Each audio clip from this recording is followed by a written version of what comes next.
বিশাল ফয়সালা দান করে দিয়েছে। আমার এই চোখে দেখা ভাই আমার মোল্লারা যে পীরে যে বলিস পীর তীর মানিনি, তোর মতন লোক পীর না মানলে পীরে যাইও না। এই দেখো নামাজ পড়তেছে, কি বসে আছে জোরে কম, আরো জোরে কম। খোদার কসম আমি যতই লম্বা লেকচার দিই, আমি যদি নামাজে দাঁড়াই আর যদি একটা পাকা কুলিম সাপ, আপনাদের দেশে কি বলে দেখে গোমা, গোমা সাপ যদি ছাড়িয়ে দেয় আর যদি দেখি যে মাল আসতেছে, আল্লাহ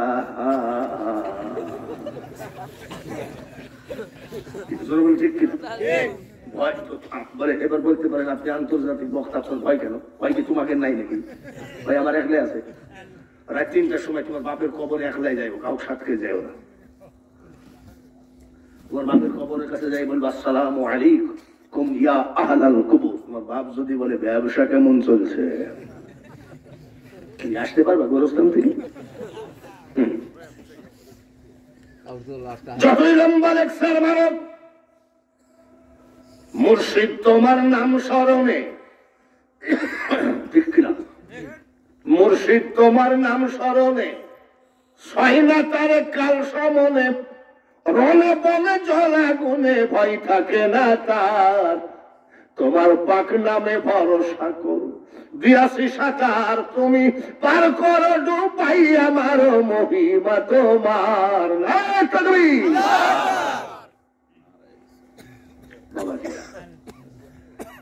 চুপচাপ বেশি আছে, যতই ফতুয়া মারুক, মসজিদের মধ্যে একটা শিয়াল ছেড়ে দিও তো, যাই না। আর যদি বাঘ ছেড়ে দেওয়া যায়, ইমাম সাহেব বলবে যে জীবনে ইমামতি করবো না এই এলাকায়। ও সিলেটে ওয়াজ করতে গেছিলাম গত পরশুদিন, লোক সংখ্যা খুব কম। লোক সংখ্যা খুব কম কেন বলে, একটা লোককে বাঘে খাইছে, 2টা বাঘ জঙ্গল থেকে আসছে, তো একটা মাইরে ফেলেছে আর একটা আছে, তো ওইটির ভয়ে মানুষ আর যাচ্ছে না। আরে মানুষের কত সাহসী মানুষ, কিন্তু আল্লাহর ওলিরা। আমার শ্বশুর 40 দিন সুন্দরবন জঙ্গলের ভিতরে এতেকাফ করেছিলেন, তো ওনাকে ভাত দিতে গেলে বাঘে ডিস্টার্ব করতো। তো আমার শ্বশুরকে বলছে হুজুর ওই ভাত দিতে গেলে বাঘে ডিস্টার্ব করে, বলে যাও আর কিছু করবে না, যাও। ভাত নিয়ে যাইতো আর বাঘ তাকাই থাকতো, কিছুই বলে নাই। আমার মতো মোল্লার ব্যাপারে না, এই নাদের ব্যাপার। আমরা তো বেচা আমল হবি, মাল দাও ঠিক আছে, মাল নাই তোমাকে চিনি না। মুসাদ্দাদ আল ফিসানি রাহমাতুল্লাহ জেলখানার ভিতরে নামাজে দাঁড়ালেন, বাঘ তাকায় আছে। আমার আল্লাহ ডাক দিয়ে কই, বাঘ রে, আমি আল্লাহ বলছি, তোর সামনে যে নামাজ পড়ে সেটা আমার বন্ধু লোক। কামড়ানো তো দূরের কথা, তোর আঙ্গুলের একটা আসুর যদি মুজাদ্দাদ আল ফিসানির গায়ে দেখি রে, আমি আল্লাহ বলছি তোর যে কি সাজা হবে সে সাজা তুই বুঝবি। নামাজ শেষ করে যাই নামাজে বসে বসে, কিরে আগুর বাচ্চার বেটা যে 1 মাস তোকে ক্ষুধার্ত রাখলো, খাইস না কেন, খা। চিৎকার করে কান্দের কয়, হুজুর ওই কানা রাজা তোমাকে চিনবে না, বাদশাহ তোমাকে চিনবে না, মন্ত্রী মিনিস্টার তোমাকে চিনবে না, তোমাকে ওই ব্যক্তি চিনবে আল্লাহ যার উপরে দয়া করেছে, সে ছাড়া তার নসিবে গলিয়ে কামেল জুটবে না। আল্লামা কেরামত আলী জোনপুরি রহমতুল্লাহ একটা আউট বাটপার ওর বড় ছেলেকে দেখছে, বল শুন কি জোনপুর ভারত থেকে সেখানে পিরগিরি করে, তাড়াইলে অসুবিধা কি? তো বলছে বাপ তাড়ানোর বুদ্ধি আছে নাকি? তাহলে আমি এইভাবে আমিও থাকতাম। এক কাজ কর, তোকে কাফন দিয়ে পেঁচায় নিয়ে যাবো, তোমার বাবা জানাজা করে দেন, আর আমার ভিতরে জুব্বার ভিতরে লাঠি থাকবে, যখন জানা যায় তকবির দিবে। কয় তকবির?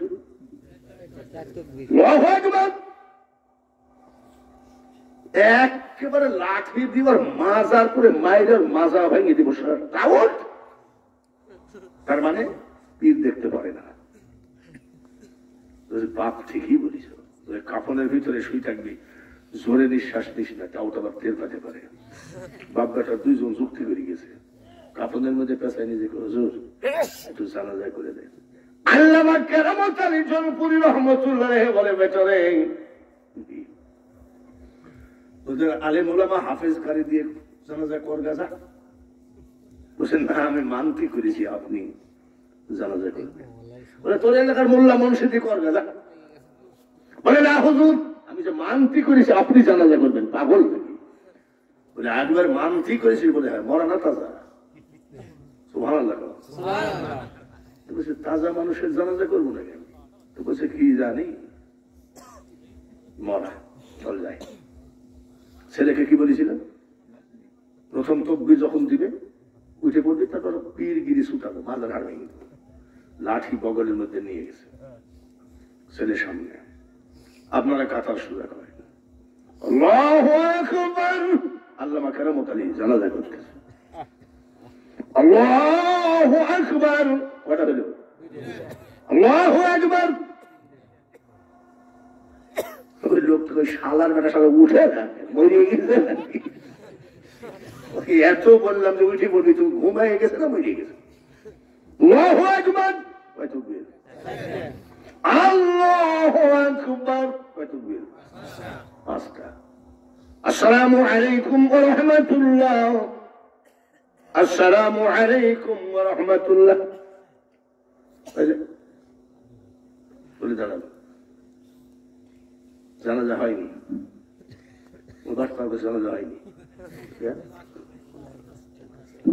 আপনি পীরগিরি করেন, জানাজাই তো জানেন না, সাহেব পাঁচ তকবীর হয়েছে। তাই নাকি?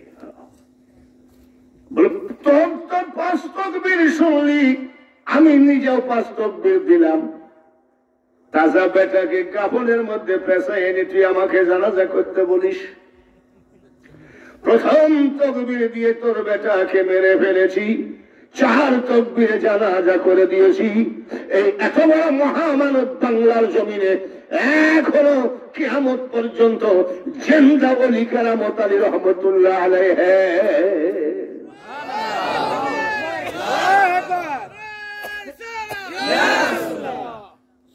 উনি যখন ওয়াজ করতেন, আল্লামা কেরামত আলী জনপুরি রহমতুল্লাহ আলাইহি, বোতল পানি জগমগ টেবিল ভর্তি হয়ে যেত।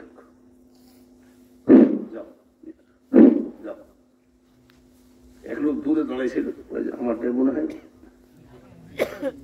ফোন লাগেনি, পুকুরের মধ্যে ফেলাই দিছে, পুকুরের মধ্যে আগুন ধরে গেছে। এলাকার লোকজনকে দেখতেছে, পাবলিক তাড়াতাড়ি বাড়াও, পুকুরে আগুন লেগেছে। আচ্ছা, কেউ যদি বলে পুকুরে আগুন লাগছে, তাহলে মনে করে ভূতে ধরেছে। ভূতে ধরা লোকটা কয় কি বলে, পুকুরে আগুন। সবাই বের হয়ে যাবে, সত্যি পুকুরে আগুন কেন? এই ব্যাপার। আল্লামা কেরামত আলীর ওখানে একটা বোতল দিয়েছিলাম, আমি দূরে ছিলাম, আমি পানিটা ফেলাই দিয়েছিলাম এখানে পুকুরের মধ্যে। তাড়াতাড়ি চলে গেলেন, হুজুর আপনি এক কাজ করেন দেখি। আমি দূরে ছিলাম তো আমি মনে করছিলাম যে আমার ফোঁটা লাগেনি, আমি পুকুরের মধ্যে ফেলাই দিয়েছি, পুকুরের মধ্যে দাও দাও করে আগুন জ্বলছে। আল্লামা কেরামত আলী বলেছিলেন, বাবা শোনো, খবরদার ওলি আল্লাহদের জবানকে অস্বীকার করো না। এইখান থেকে ফুঁক যদি দেয়, বোম্বে রুগী ভালো হয়ে যায়। ওলি আল্লাহরা ঘুমায় যা দেখে, তাকায়ও তা দেখে। ওলি আল্লাহরা সামনে যত দূর দেখে, পিছনেও তত দূর দেখে। আবার এক গ্লাস পানি পড়ে দিছে, পুকুরে ফেলাই দাও, নাহলে লিখবে না। এলনাম আল্লামা কেরামত আলী জনপুরি। লঞ্চের ভিতর দিয়ে তিনি বরিশাল পটুয়াখালী সফরে যাচ্ছে। সফরে 4-5 জন 10-12 জন শিষ্য নিয়ে যাচ্ছে। লঞ্চের জানলা দিয়ে দেখে একটা গরিবের মেয়ে পাতা কুড়াচ্ছে। শুকনো পাতা কুড়ায় না নাকি গরিবরা? পাতা কুড়াচ্ছে, আমের পাতা শুকনো, গরিবরা জাল দেবে। আল্লামা কেরামত আলী লঞ্চের জানলা দিয়ে ওই মেয়েটার দিকে তাকায় মিট মিট করে হাসে। ভক্তরা কয় বিশ্বাস, কিন্তু ভক্তরাও জানলা দিয়ে দেখাইছে মাল খারাপ না।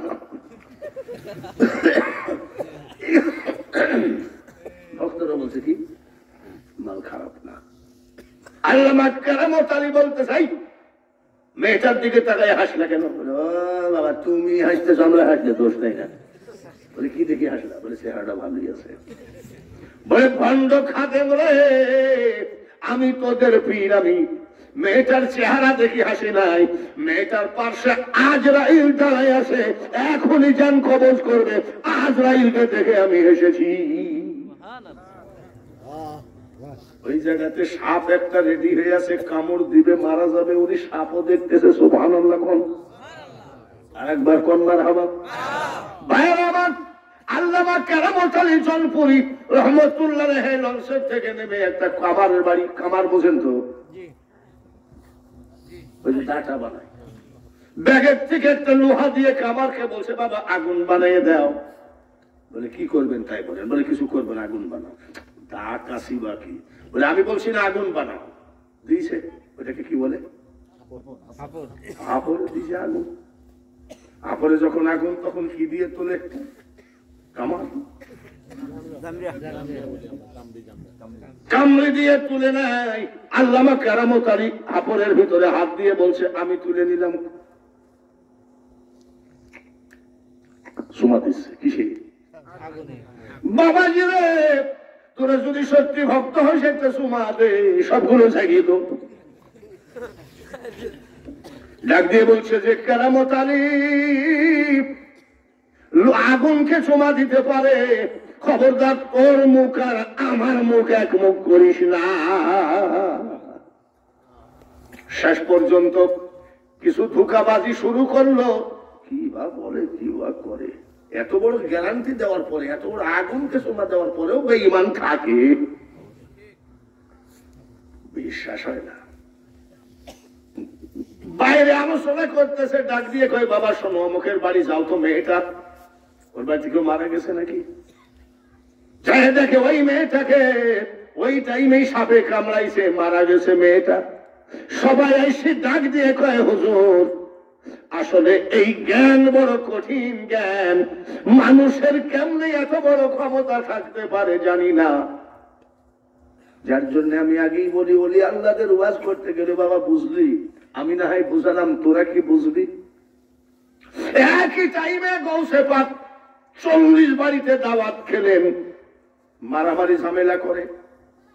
কি ব্যাপার? বলে আমার বাড়িতে ইফতারি করে খাওয়া দাওয়া করছে, আরেকজন কয় আমার বাড়ি, আরেকজন কয় আমার বাড়ি, এইভাবে কয়জন? চল যে হুজুরের কাছে জিজ্ঞাসা করি। চল দেয় হুজুরের কাছে জিজ্ঞাসা করতে আসছে। বলে হুজুর কার বাড়িতে? তোমার বাড়ি। বলে হুজুর আপনি সত্যি কথা বলেন, আমার বাড়িতে ইফতারি করেন নাই? বলে হ্যাঁ। হুজুর আমার বাড়িতে না?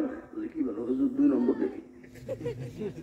বলে 2 নম্বর না রে, গাছের দিকে তাকাও, কি দেখা যায়? ভক্তরা কয় হুজুর কোটি কোটি পাতা।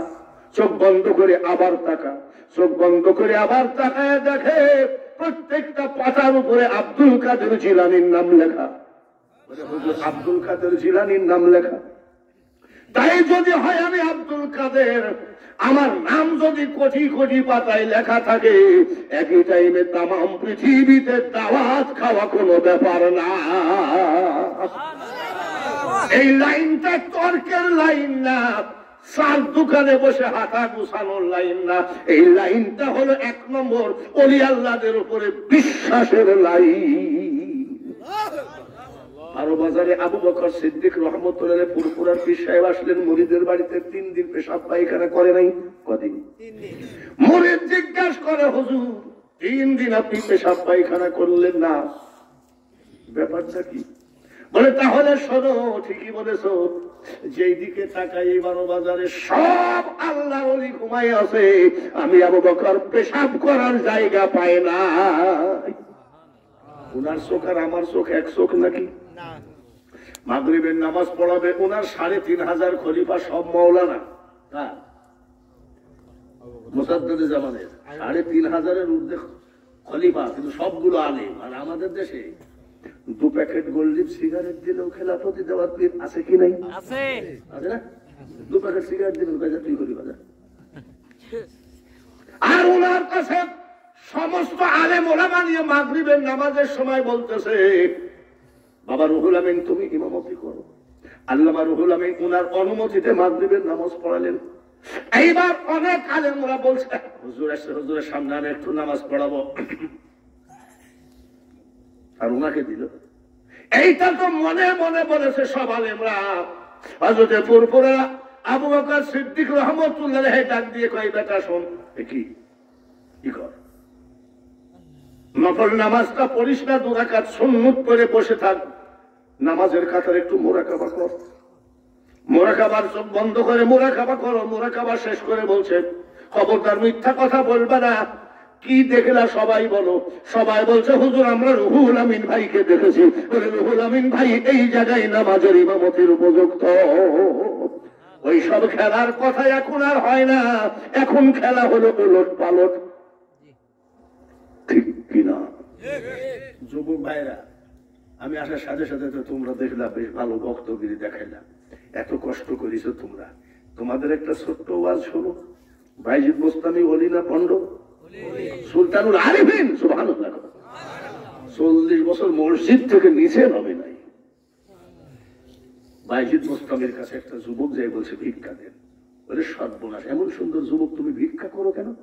বলে কেন করি বুঝেন না, এখন ভিক্ষা দেন। বলে না, ভিক্ষা আমি দিতে পারবো। বলে আপনি আল্লাহর ওলি মানুষ, একটা টাকা দিলে কি হবে? হবে না। নবীর শিক্ষা করো না, ভিক্ষা মেহনত করো, সবে কর্ম করে খাও। রাগের চালায় জামাটা টান দিয়ে ছিঁড়েছে 2 ভাগ করে। বলে বাইজিদ বোস্তামের মতন লোক একটা টাকা ভিক্ষা দিল না, তারা কর্মই করবো। ভালো করে শোনো যুবক, এখন বক্তা পাবা ডিজিটাল বক্তা। এখন বক্তা পাবা সালমার কয়টা গান, মমতাজের কয়টা গান আগেই মুখস্থ করে আসে। 1.5 লাখ টাকা অগ্রিম নিয়ে নিয়ে 1 ঘন্টা ওয়াজ করে না, চলে যায়। যুবকরা ওর নামে আবার পাগল হয়ে যায়। আমাদের ওয়াজের ভিতরে কি বলি? এ দুনিয়া দেখতে সুন্দর রে মানুষ, শুধু মায়ার ঘর। আইসো একা যাইবা একা, কিসের অহংকার বলো। আমরা গান গাই, আর আজকাল ভাইরাল বক্তা, ডিজিটাল বক্তা গান গাই যুবকদের সঙ্গে।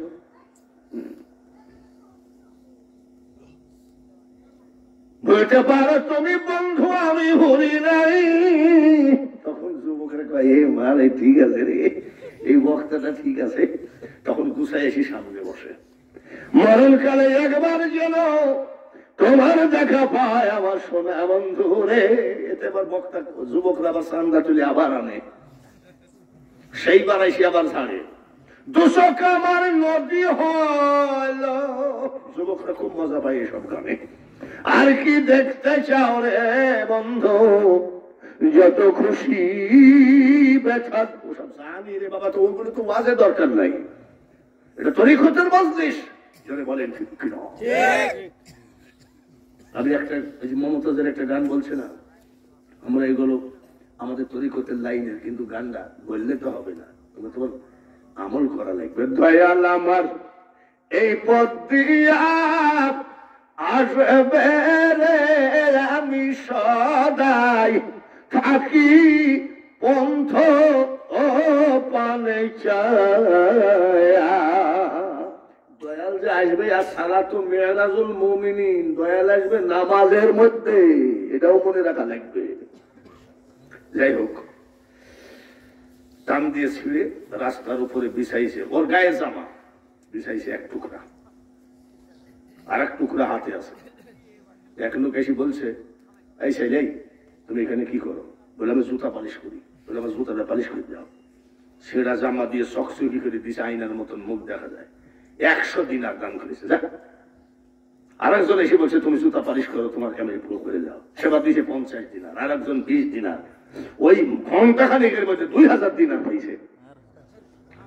যুবক কয়, বাইজিদ বোস্তামি যদি একটা টাকা দিত, তাহলে আমি ভিক্ষুকই থাকি যেতাম। আর সে আমাকে যে ধমকটা মারল, নবীর শিক্ষা করো না, ভিক্ষা মেহনত করো, সবে এ তো মহা মুসিবত দেখতেছি। উনার দোয়া তো বড় দোয়া, ধমকটা তো কাজে লাগলো। কত পাইছে? এই 2000 দিনার দিয়ে যুবক সই কিনলো, সুতা কিনলো, আঠা কিনলো, চামড়া কিনলো, জুতা বানানো শুরু করলো। নিজের জুতা নিজে ফেরি করে গ্রামে গ্রামে বেচে বেড়াই। ওয়াহাল্লাল্লাহুল বাইআ ওয়া হারামার রিবা। আল্লাহ তাআলা বলছে ব্যবসাকে হালাল করেছি, সুদকে করেছি হারাম। ব্যবসা করবেন আপনি আর বরকত দিবে তিনি কে? জোরে বলেন। বরকত দিবে আল্লাহ। এত পরিমাণ মার্কেটে চাহিদা হলো, তার জুতা মার্কেটে সাপ্লাই দিতে পারে না। শেষ পর্যন্ত ফ্যাক্টরি করলো। ফ্যাক্টরি উদ্বোধন করছে, বিশাল এক অফিস বানাইছে। ফ্যাক্টরির মধ্যে বসে বলতেছে আজকে আমি কোটি কোটি টাকার মালিক, বাইজিদ বোস্তামির একটা ধমকে। তো লোকটাকে একটু নিয়ে এসে আমার ফ্যাক্টরিতে মোনাজাত করায়। গেছে হুজুর আসসালামু আলাইকুম। বাইজিদ বোস্তামি বলছে আচ্ছা আবার কি জানাইছি, হুজুর আজ আমি ভিক্ষা করতে আসি নাই। তুই কেন আসছিস?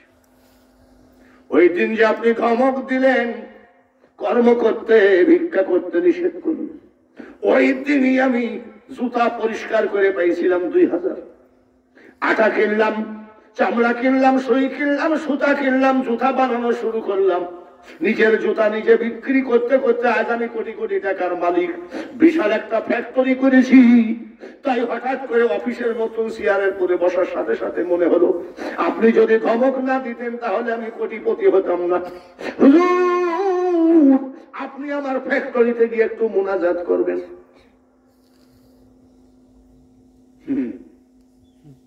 জোর করিয়া বুঝতে গেলে তার ঘটে দারুণ জ্বালা। কেউ বুঝতে পারে না রে ওলি আল্লাহর খেলা। বাইজিদ বোস্তামি ডাক দিয়ে বলছে সোনার ছেলে রে এদিকে আয়।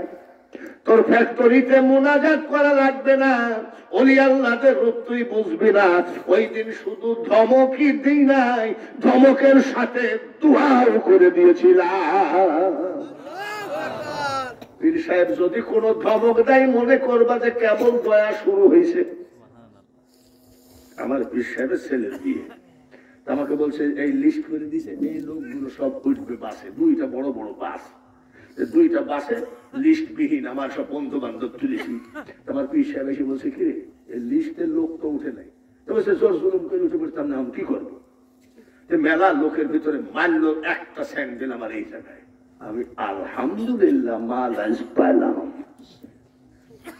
একজন ইমাম সাহেব আমাকে চিনে, বলছে এটা পীরও না, পীরের জাতক, একটা হাফেজকে স্যান্ডেল দিয়ে মারলো।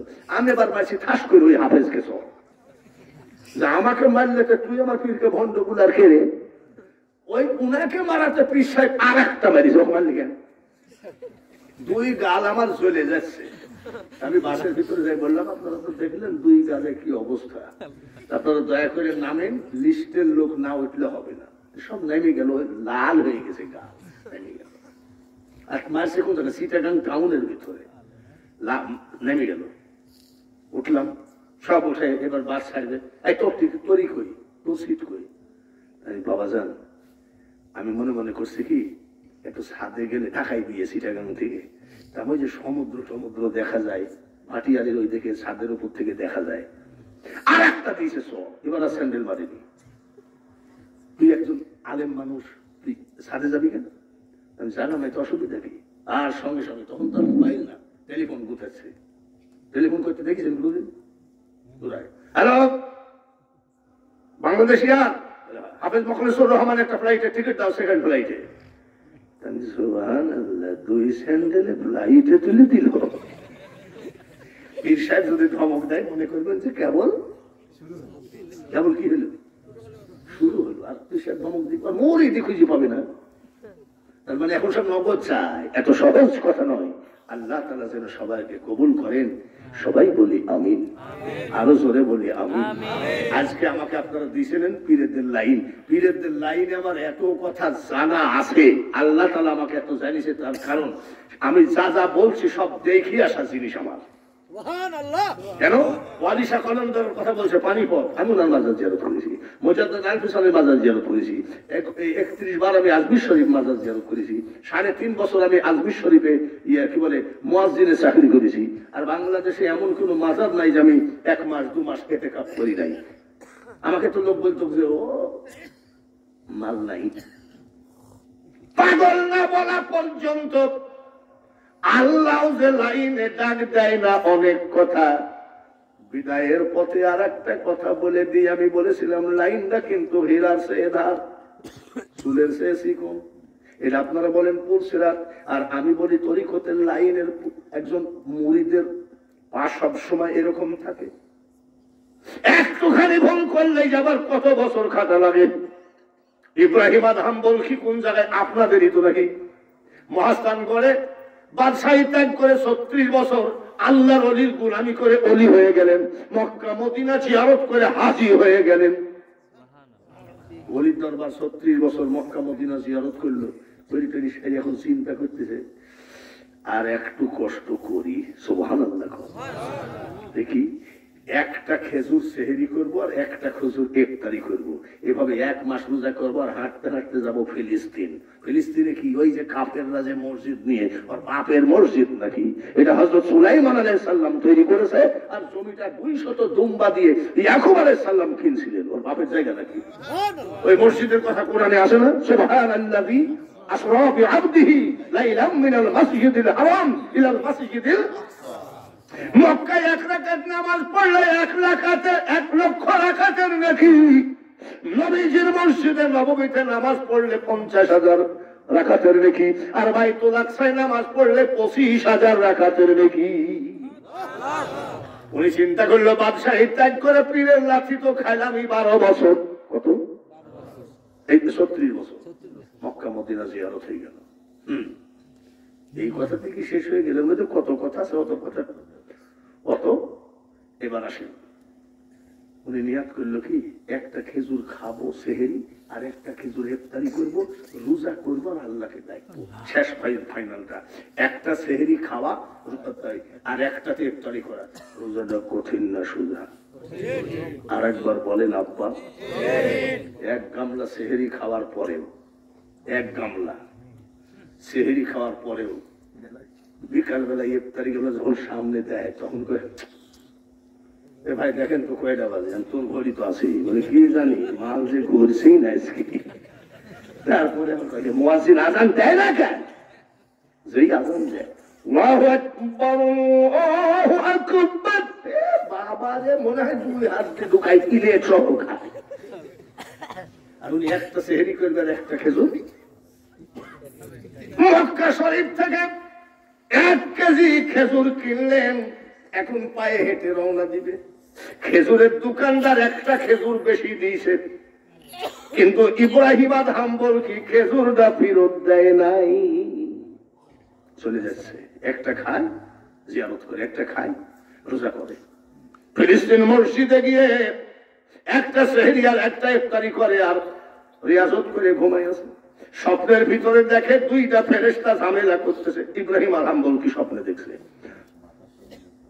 2টা ফেরেশতা কি বলছে, ঝামেলা করতেছে স্বপ্নে। এক ফেরেশতা বলতেছে বড় ধরনের বলি, আর একটা ফেরেশতা বলছে না। বলে হ্যাঁ, বলে না মানে, বলে তুমি যত বড় বলি বলো, আজ 1 মাস উনার আমল নামায় নেকি ঢুকে না, নেকি বন্ধ। বলি কেমনে? আসার সময় যে একটা খেজুর কিনলো, উনি তো জানতেন একটা বেশি দিয়েছে, এই খেজুরটা যে ফেরত দেয় নাই, যার জন্য ওই খেজুর খাইয়ে ইফতারি আর রোজা করে 1 মাস ধরে ইব্রাহিম আদহাম বলকির আমল নামায় নেকি সাপ্লাই বন্ধ হয়ে গেছে। এত সস্তা নাকি? উনার জমিন আর আমার জমিন পাশাপাশি, মাঝখান দিয়ে লম্বাটা কি উদাই দিয়ে কাইতে কাইতে 2 হাত দখল করে নিয়ে মসজিদে যাই কই কাতার সোজা করো, মানে ওদিক ব্যাখ্যা করা হয়ে গেছে এখানে সোজা। আব্বা হাসেন না, অনেক রাত হয়ে গেছে, 12:30। এত রাত পর্যন্ত এই বয়সে ওয়াজ করে নাকি? শুধু খানকা শরীফ এবং আল্লামা কেরামত আলী যে কত বড় আল্লাহর ওলি। বোঝানোর জগৎ না, দেখানোর জগৎ না, আমলের দ্বারাই নিজে অনুভব করলে তারপরে বোঝা যাবে বাংলার জমিনে কে ঘুমাই আছে রংপুরের মাটিতে। জোরে কোন মারহাবা। আব্বা, তো আপনাদের থেকে বিদায় হচ্ছি। এবছর তবারক আছে নাকি? কি দিয়ে? সে গত বছর খাসি দিয়েছিলেন কয়টা? এই যে গত বছর 2টা খাসি দিয়েছিলেন, তাই